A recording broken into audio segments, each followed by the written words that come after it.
প্রস্রাবের রং হলুদ হচ্ছে, এটা খুবই দুশ্চিন্তা এবং এটা আমরা অনেক রোগী পাই এই বিষয়ে এবং অনেকে ফোন করে, আমাদের নিকটাত্মীয়রাও আসে, রোগীরাও আসে। প্রস্রাবের আসলে রং কী এবং কখন হলুদ হতে পারে?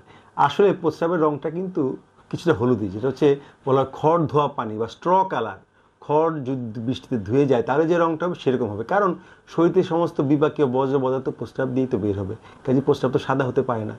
বেশি সাদা প্রস্রাব বা যদি প্রস্রাব একদমই কোনো কালারলেস হয় সেক্ষেত্রে বুঝতে হবে হয়তো সে পানি বেশি পান করেছে, কিন্তু প্রস্রাবের রং কিছুটা হলুদ হওয়াই স্বাভাবিক।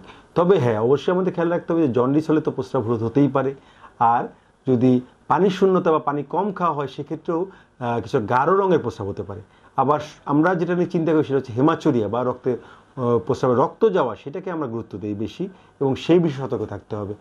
খুব কম পরিমাণ রক্ত গেলে বা যদি কারো খুব পানি শরীরে পানি অভাব দেখা দেয় সেক্ষেত্রে কিন্তু কিছুটা ঘন প্রস্রাব হয়ে হলুদ মনে হতে পারে। তো সেটাও আমাদের মনে হয় এই পরিস্থিতিগুলো হলে অবশ্যই নিউরোলজিস্টের শরণাপন্ন হতে হবে।